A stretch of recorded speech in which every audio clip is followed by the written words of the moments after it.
Previous lecture में क्या क्या हम लोग डिस्कस किए थे और क्या करना है बताइए।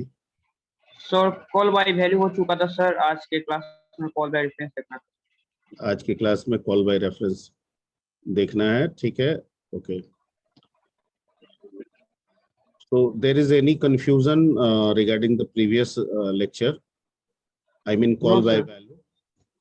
कॉल बाय वैल्यू आपको समझ में आ गया? Yes sir. ओके, ठीक है। तो फिर चलिए आगे बढ़ते हैं हम लोग और कॉल बाय रेफरेंस आज समझते हैं।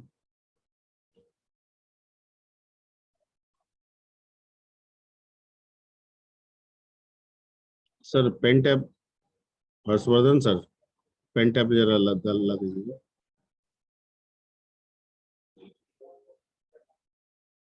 सी प्रोग्रामिंग BSc IT PPU, ठीक। कॉल बाय वैल्यू या call by reference. Call by value को पास बाय वैल्यू भी बोला जाता है, बताया था। और कॉल बाय रेफरेंस को yes sir. Pass by reference भी बोला जाता है ना? रेफरेंस भी बोलते हैं। यस ठीक सर। है,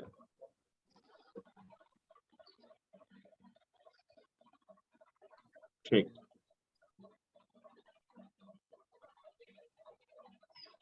तो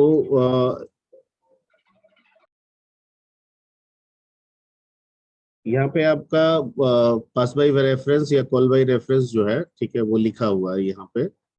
और जैसा कि आपको प्रीवियस लेक्चर में बताए थे कि पास बाय वैल्यू या कॉल बाय वैल्यू में जो एक्चुअल पैरामीटर और जो फॉर्मल पैरामीटर होते हैं, इन दोनों की मेमोरी, ठीक है, यूनिकली एलोकेट होता है। यानी एक्चुअल अपना करता है और फॉर्मल अपना करता है, ठीक है। जब हम यूज करते हैं, ठीक है, एक्चुअल के थ्रू जब हम फॉर्मल को कॉल करते हैं, ठीक है, तो उस समय सिर्फ एक्चुअल पैरामीटर अपने वैल्यू को फॉर्मल पैरामीटर वाले प्लेस में कॉपी कर देता है, ठीक है। बाकी एक्चुअल और फॉर्मल पैरामीटर के मेमोरी के बीच में किसी तरह का कोई लिंक नहीं होता है, ठीक है। And that's why pass by value में, ठीक है, अगर हम एक्चुअल पैरामीटर के जरिए वैल्यू को हम अगर चेंज करते हैं, ठीक है, तो उसका एक्चुअल वैल्यू पे कोई फर्क नहीं पड़ता है। नहीं पड़ता, ठीक है। ये हम बता दिए। अब प्रैक्टिकल नीड है, जरूरत ऐसी होती होगी इसलिए दो कंसेप्ट बनाया गया। अगर एक ही जरूरत से सारा काम होता तो हो सकता था कि पास बाय वैल्यू होता, पास बाय रेफरेंस नहीं होता, या पास बाय रेफरेंस होता, पास बाय वैल्यू नहीं होता, ठीक है। तो इसका मतलब है कहीं ना कहीं प्रैक्टिकल नीड जो है वो अलग अलग है, ठीक है। अब जैसे मान लीजिए कि हमको किसी को कोई वैल्यू प्रोवाइड करना है, ठीक है। ओके, मान लीजिए मेरे पास कोई एक यूनिक नंबर है, यूनिक कोड है, ठीक है, और जो मैं राज को प्रोवाइड करना चाहता हूँ, ठीक। मैं जान रहा हूँ कि राज जो है वो उस वैल्यू के लिए रिक्वेस्ट कर रहा है, तो मुझे उस वैल्यू को राज को देना है, ठीक है। लेकिन जो वैल्यू मेरे पास है, मैं उस वैल्यू में किसी भी तरह से किसी भी दूसरे तरीके से मैं चेंज नहीं चाहता हूं, ठीक है। यानी मेरा वैल्यू है, मेरे अनुसार होना चाहिए। मतलब इसी वैल्यू का कॉपी मैंने राज को दिया, अगर राज उस वैल्यू में कोई चेंज करता है तो उसका असर मेरे वैल्यू पे नहीं होना चाहिए, ऐसा हमारी जरूरत है, ऐसा हमारी जरूरत है। मान लीजिए कि मैंने एक सेक्रेट कोड आपको दिया, ठीक है, और वो यस सर। सेक्रेट कोड आपको मिल गया, आपने उस सेक्रेट कोड को, ठीक है, चेंज कर दिया, ठीक है, उसको क्या कर दिया, चेंज कर दिया, चेंज कर दिया। ओके। तो आपको मैंने जो कोड दिया उसको आपने चेंज किया, वो आपके पास है, आपके चेंज से मेरे कोड पे, मेरे ओरिजिनल कोड पे कोई फर्क नहीं पड़ेगा। क्योंकि मैं तो एक्चुअल हूं और मैंने अपने वैल्यू का कॉपी आपको प्रोवाइड किया, वो आपके लोकेशन में है, आप अपने लोकेशन में उसको कुछ भी करें, मेरे लोकेशन में कोई फर्क नहीं पड़ रहा है। लेकिन मैं ऐसा चाहता हूं, ठीक है, कि अगर मैं ऐसा डाटा आपको प्रोवाइड करूं, अगर आप चेंज करें मान लीजिए कि कोड मैं आपको दे रहा हूं और वो कोड आप बदल रहे हैं, ठीक है, या उस कोड से आप जनरेट कर रहे हैं, नंबर ऑफ स्टूडेंट वाइज आप उसको इंक्रीज करते जा रहे हैं, तो जो आप अपने पास इंक्रीमेंट कर रहे हैं वो रिकॉर्ड मेरे पास भी होना चाहिए। तो वैसे केस में तो लिंक बनाना होगा ताकि आप चेंज करें तो आपका असर यहाँ पे आ जाए। मैं जो बता Yes, रहा sir. हूँ वो समझ में आ रही बात? Yes Yes, sir. ठीक है, मतलब ये हुआ, जैसे पिछले क्लास में मैंने 100 रुपया वाला बताया था कि मेरे पास 100 रुपया, मेरे जेब में 100 रुपया है, ठीक है, और एक 100 रुपया राज के भी जेब में डाल दिया गया, ठीक है। तो भाई मेरा 100 रुपया मेरे जेब में है, राज का 100 रुपया राज के जेब में है, ठीक है। राज जाके उसमें मान लीजिए 50 रुपए का चाट खा लेता है, ठीक है, ओके।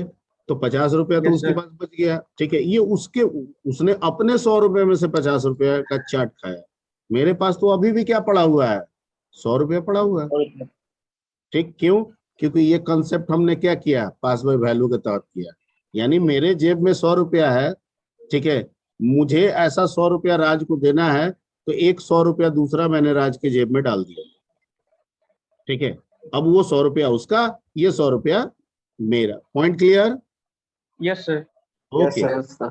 लेकिन मैं चाह रहा हूं कि 100 रुपया है और मैं राज को भी जोड़ लूं, उसके पास भी ये 100 रुपया की कैपेबिलिटी हो, लेकिन अगर राज 50 रुपया का चाट खा गया, ठीक है, तो ये जो 100 रुपया था ये 85 रुपया हो जाना चाहिए। Yes, sir. बात आप समझे? तब तो Yes, 100 रुपया को अगर दो जगह रखेंगे तब तो काम नहीं चलेगा। तो 100 रुपया मेरे जेब में रहेगा, ठीक है, मेरे जेब का एक लिंक मैं राज को दे दूंगा, ठीक है। राज Yes, को sir. ये जानकारी हो जाएगा कि जैसे सर 100 रुपये के लिए रिस्पॉन्सिबल हैं, वैसे मैं भी अब 100 रुपये के लिए रिस्पॉन्सिबल हूँ। सर भी 100 रुपये का इस्तेमाल कर सकते हैं और मैं भी उस 100 रुपये का इस्तेमाल कर सकता हूँ, ठीक है, ओके। तो राज के पास सिर्फ लिंक गया, यानी राज के पास कोई पैसा नहीं है। अगर राज को 50 रुपये खर्च करना है तो वो आएगा मेरे जेब से 100 रुपये निकालेगा, 50 रुपये का चाट खा जाएगा, 50 रुपया फिर से रख देगा। यानी अब मेरे जेब में कितना बच गया? 50। अब फिर अगली बार में 50। 25 रुपये का गुपचुप खा गया, ठीक है, तो अब मेरे पॉकेट में कितना बच गया? 25। यही होना चाहिए। अगर ये करना है तो फिर उस केस में हमें जरूरत पड़ेगी पास बाय रेफरेंस की, क्योंकि पास Reference. बाय रेफरेंस कहता है ना कि मैं कॉल बाय वैल्यू की तरह नहीं, ठीक है। यानी कॉल बाय वैल्यू में एक्चुअल और फॉर्मल दोनों का मेमोरी बनता है। पास बाय रेफरेंस कहता है ऐसा नहीं होता है, इसमें सिर्फ एक्चुअल का मेमोरी बनता है, वैल्यू एक्चुअल के पास रहता है, ठीक है। लेकिन जब फॉर्मल के पास जाता है तो जो फॉर्मल वेरिएबल होता है ना, वो उसको एलियास बना देता है। क्या बना देता है? एलियास। Alias Alias. का मतलब ये हुआ कि जैसे मान लीजिए मेरा नाम सपोज कीजिए कि रवि है, ठीक है, और मेरा मान लीजिए ऐसा, ठीक है, कि मेरा घर का नाम मान लीजिए मुन्ना है, ऐसा मान Yes, लीजिए, sir. ठीक है। Yes, sir. If somebody said Ravi, तो भाई मैं ही रेस्पॉन्ड करूंगा। somebody said मुन्ना, तो मैं ही रेस्पॉन्ड करूंगा। मैं जो बोल रहा हूं समझ में आ रही बात? यानी नाम भले Yes, sir. दो है या दो से ज्यादा है, लेकिन आदमी तो एक ही एक है। है। वैसे ही मेमोरी एक्चुअल का बनेगा और उसी एक्चुअल मेमोरी के रेफरेंस को जो फॉर्मल है, ठीक है, वो होल्ड करेगा। इसका मतलब कि फॉर्मल वेरिएबल का कोई मेमोरी नहीं होगा, ठीक है, वो भी उसी मेमोरी को रिप्रेजेंट करेगा जिसको एक्चुअल कर रहा है। Point clear? Yes, sir. Okay. तो इसमें वही सारी बातें यहाँ पे लिखी हुई है जैसा कि आप देख रहे हैं, ठीक है।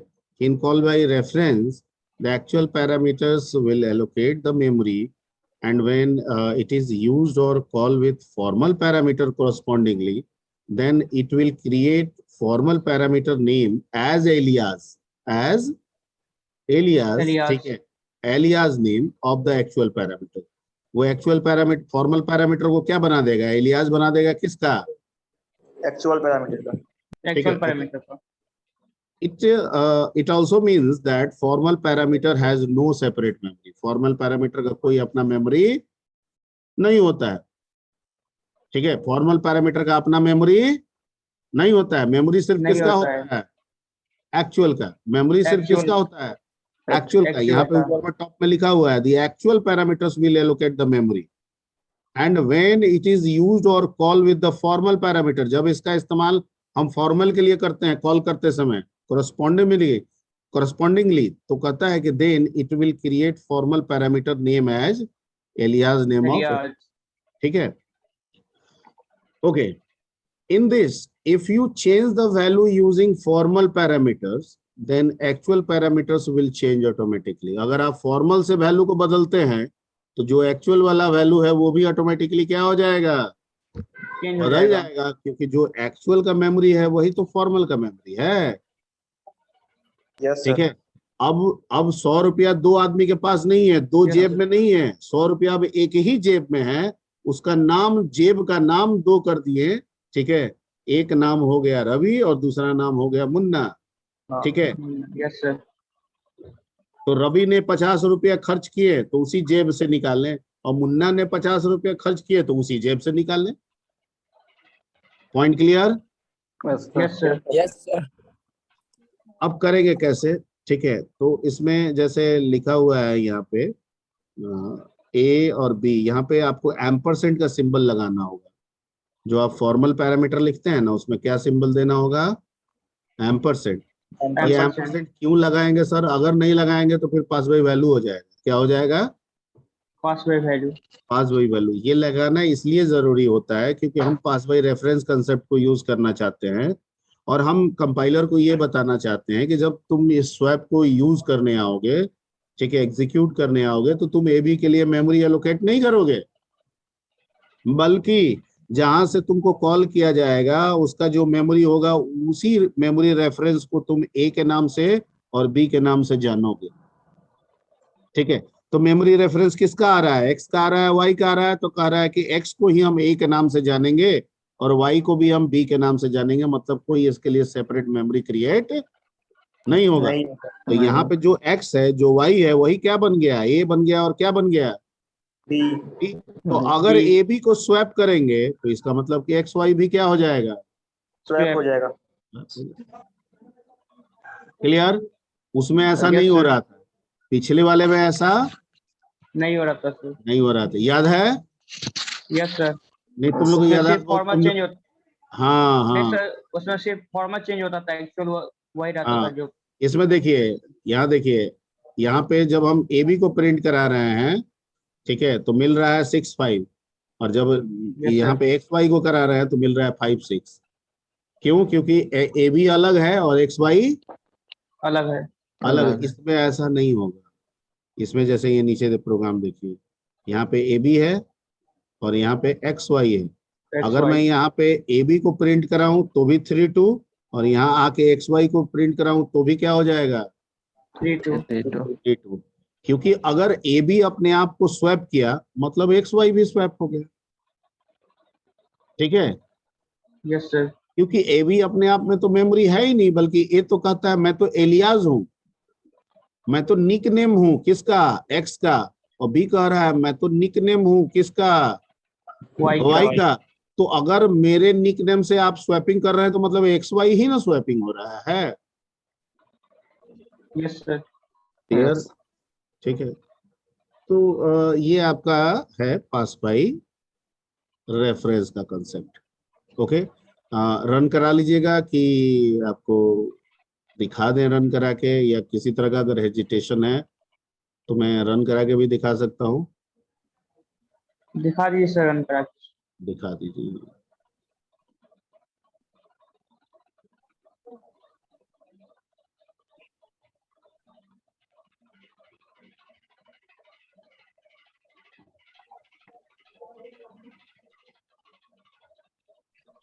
क्या खोल दिया भाई?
ठीक है, यहाँ पे प्रिंट करा देते हैं, हालांकि कहीं एक ही जगह जरूरत है इस केस में, लेकिन फिर भी चेक करने के लिए कि भाई ऐसा हो रहा है।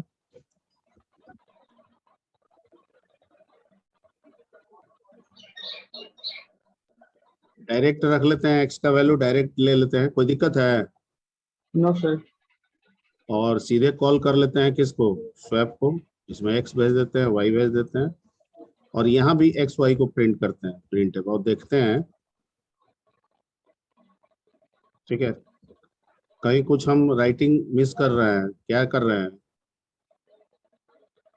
सर एक जगह प्रिंट हो गया सर, प्रिंटर की जगह। हाँ, ऐसा क्यों हो गया? क्योंकि पाइथन भी पढ़ा रहे हैं तो वहां पे प्रिंट यस होता है। सर, क्योंकि आपका हैंड पाइथन का भी सर है।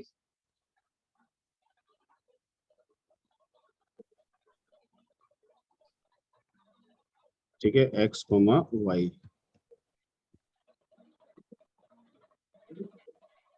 ठीक है, कंपाइल एंड रन। क्या आया दोनों से? स्वैप आया सर 3232। ठीक है, लेकिन अगर सिंपली ये सिर्फ इसको इग्नोर कर दें, इस लाइन खाली ये एम्परसेंड हटा दें, तो क्या हो जाएगा?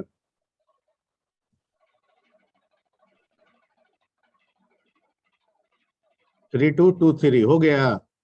Yes sir, call by value हो गया सर। कॉल बाय वैल्यू हो गया, समझ गए? तो yes call sir. By reference करने के लिए क्या करना है, सिर्फ इसमें एम्परसेंड बनाना है। हालांकि रेफरेंस का एक और कंसेप्ट है, कॉल बाय पॉइंटर उसको बोला जाता है, तो वो जब आपको थोड़ा सा पॉइंटर बताएंगे तो वहां समझा देंगे। ठीक है, इंटरनली ये भी प्रोसेस एक तरह से पॉइंटर के जैसा ही हो रहा है, पर यहाँ पॉइंटर हिडन है। ओके, और वहां पे पॉइंटर हम लोग ओपनली करेंगे, यूज करेंगे उसमें, इसलिए उसको कॉल बाय पॉइंटर बोला जाता है। क्लियर? Yes sir.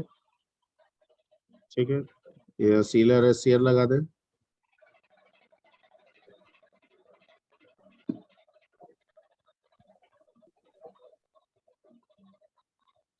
ठीक, working. Yes sir. Okay, back चले। Yes sir.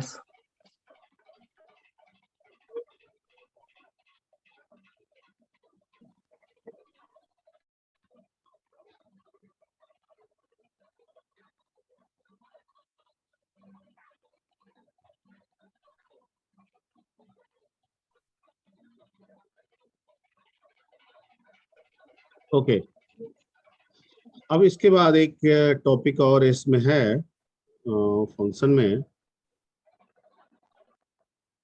थोड़ा उसको डिस्कस करते हैं हम लोग। And the topic is called recursion. Topic का नाम क्या है? रिकर्शन।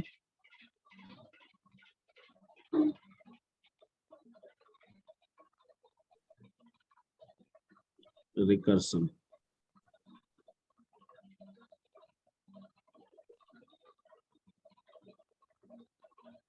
ठीक है, तो अब रिकर्सन क्या है, व्हाट इज रिकर्सन? ठीक है, तो कहता है कि रिकर्सन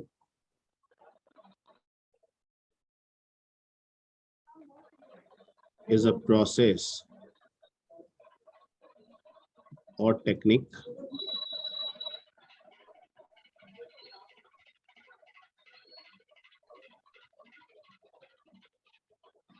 किसके class?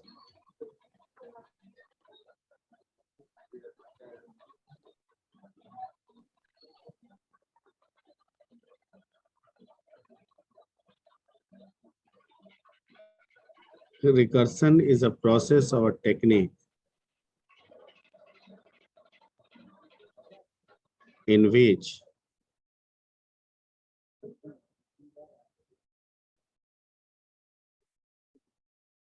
a function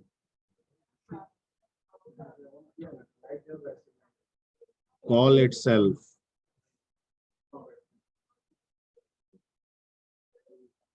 again and again. Background में नॉइज नहीं ना आ रहा है? No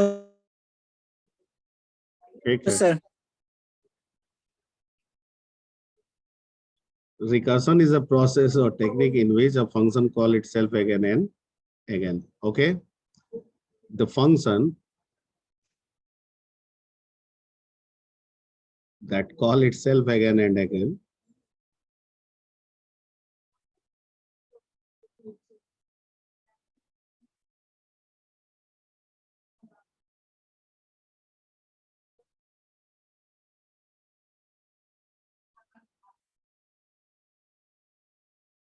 called recursive function. उसको हम लोग क्या कहेंगे? दोनों सेम चीज है, थोड़ा सा अंतर है. जो प्रोसेस जो टेक्निक हो रहा है ना, उसको हम लोग क्या रिप्रेजेंट कर रहे हैं? रिकर्शन. मतलब प्रोसेस कहाँ हो रहा है? तो भैया फंक्शन में हो रहा है, तो प्रोसेस को रिकर्शन नाम दे रहा है, जिसमें यस सर. फंक्शन अपने आप को दोहरा रहा है और कह रहा है कि जो फंक्शन ऐसा कर रहा है, जो अपने आप को ही दोहरा रहा है, वैसे फंक्शन को हम लोग क्या नाम दे सकते हैं? रिकर्सिव ठीक है, क्लियर? फंक्शन. यानी रिकर्सन Yes, sir. बिना रिकर्सिव फंक्शन के नहीं होगा. अगर फंक्शन रिकर्सिव है तो उसमें रिकर्सन होगा ही होगा. क्लियर? Yes sir. ओके. अब इसका तो मतलब सर कुछ ऐसा हुआ, अभी तक तो हम ऐसा सीखे थे कि कोई फंक्शन हम बना रहे हैं, कोई fn नाम का फंक्शन है, ठीक है, और आप इसको मेन में यूज करते थे. ठीक,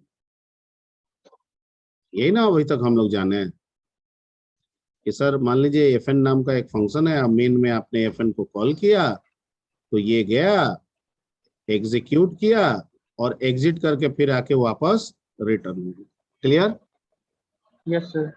अभी तक तो हम यही जानना है, ठीक है, कि फंक्शन सर कॉल हम तो दूसरे जगह से करते हैं. अब हमने फंक्शन fn बना लिया, अब इसको यूज करना है तो मेन में करेंगे, कहीं और करेंगे. ठीक है, जब कॉल करेंगे तो ये अपना वर्क करेगा, वर्क परफॉर्म होने के बाद एंड करके वापस निकल जाएगा, फिर वहीं चला जाएगा कंट्रोल जहां से कॉल किया गया. ये समझ में आ रहा है जो लिखे हैं? Yes sir.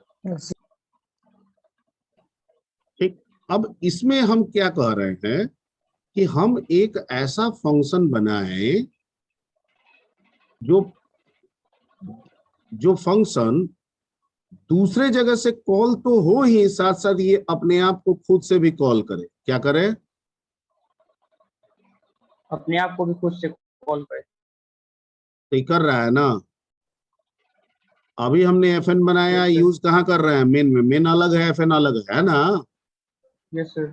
अभी हम fn बना रहे हैं, उसी के अंदर में उसी को कॉल कर रहे हैं ना. Yes sir. तो ये जो नेचर हो गया, ठीक है, इसको हम लोग क्या कहेंगे? Recursive nature. यहाँ पे क्या बन गया? Recursive nature. ठीक है, यानी ये फंक्शन अपने आप को रिकर्सिव नेचर में डाल रहा है, और ये जो प्रोसेस हो रहा है ये रिकर्सन हो रहा है, दोहराया जा रहा है ना. ओके. अब अगर ऐसा होगा तो क्या होगा? क्योंकि ये टॉपिक है, ऐसा तो होना ही है. ठीक है, अरे ये हम लोग रिकर्सन पढ़ रहे हैं, तो हम इसकी बात अब थोड़ी कर रहे हैं, हम अब किसकी बात कर रहे हैं? रिकर्शन की सर. दिमाग में एडजस्ट हो रहा है? अबुल कलाम, ये सब जो कैमरा तुम लोग ऑफ कर लियो, ऑन करो. सेट. सर नेट खत्म हो गया है. क्या खत्म हो गया है? Net sir.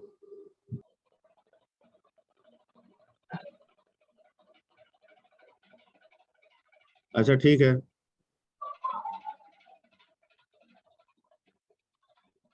ठीक है। तो ये जो नेचर है यही ना रिकर्सिव नेचर है, और हमें इसी पे काम करना है, इसी के बारे में बात करना है कि हम आखिर ऐसा क्यों कर रहे हैं, इसको करने से हमें क्या बेनिफिट मिल रहा है, ठीक है, क्या नुकसान मिल रहा है। Okay, yes sir. तो अगर हम ऐसा करते हैं तो क्या होगा, फंक्शन अपने आप को बार बार कॉल करेगा, और अगर फंक्शन बार बार कॉल करेगा तो होगा क्या। फंक्शन क्या होता है, what is function? Function is a what is program? What is program? Set of instruction is called program. Very good. And what is function?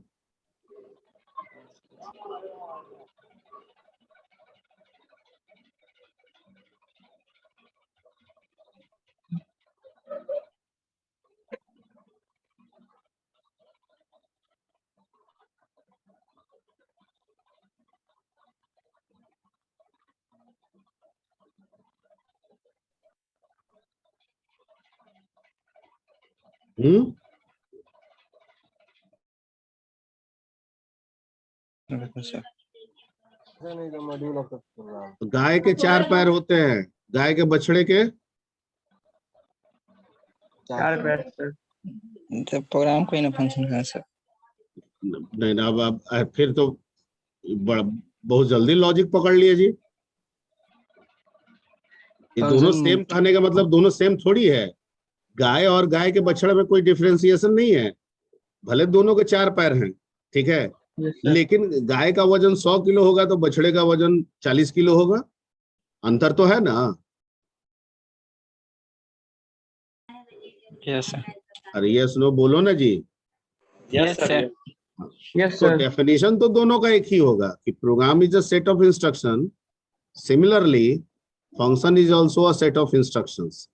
ये अलग बात है कि प्रोग्राम का सेट ऑफ इंस्ट्रक्शन का लेंथ क्या होगा,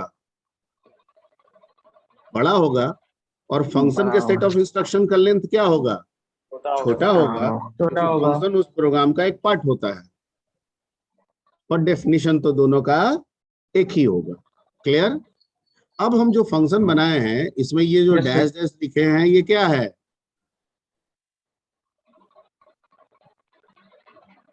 Instruction है सर। इंस्ट्रक्शन है, ठीक। अब ये फंक्शन कह रहा है कि मैं रिकर्सिव हूं, क्योंकि मैं अपने आप को बार बार कॉल कर रहा हूं, ठीक है। तो जब हम फंक्शन को कॉल करते हैं तो वो क्या करता है, अपने इंस्ट्रक्शन को एग्जीक्यूट करता है। Yes, sir. Yes sir. और ये फंक्शन कह रहा है कि मैं अपने आप को बार बार कॉल करूंगा, तो इसका क्या मतलब हुआ,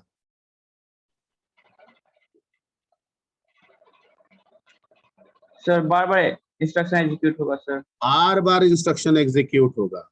और बार बार इंस्ट्रक्शन एग्जीक्यूट इसके अलावा और कहाँ सीखे थे आप लोग, जहां पे इंस्ट्रक्शन को आप बार बार एग्जीक्यूट करा रहे थे।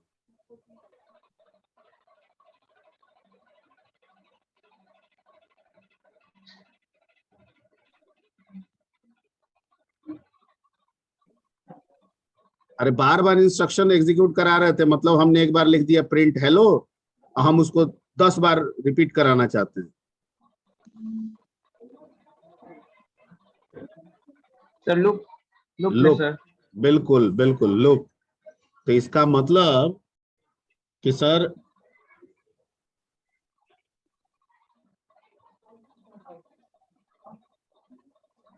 ठीक है, इसका मतलब कि इसका जो एडवांटेज होगा वो किस पे मिलेगा, लूप पे, क्योंकि लूप भी वही काम कर रहा है और ये भी वही काम कर रहा है। वही काम कर रहा है। मैं जितना बता रहा हूँ सब समझ में आ रहा है, Yes, अभी Yes, आ रहा sir. है कि नहीं, लिंक जुड़ रहा है, दिमागी link, yes Yes. Sir. Loop recursive जुड़ा, ठीक है। तो अगर मान लेते हैं कि रिपीटेशन लूप से हो रहा है तो ये क्यों, और इससे हो रहा है तो लूप क्यों, ये तो क्वेश्चन हमेशा रहेगा, ठीक है। तो दोनों में अंतर है, काम दोनों का सेम है लेकिन दोनों में एक अंतर है। पहला अंतर मेमोरी को लेके है। लूप जो है वो कोरस्पॉन्डिंगली रिकर्सिव से कम मेमोरी में काम कर देता है, रिपीटेशन कर देता है, जबकि रिकर्सिव फंक्शन लूप के कोरस्पॉन्डिंग, ठीक है, लूप के कंपैरेटिवली अगर बात करें तो ये ज्यादा मेमोरी ऑक्युपाई करता है, ये बफरिंग ज्यादा करता है, ठीक है।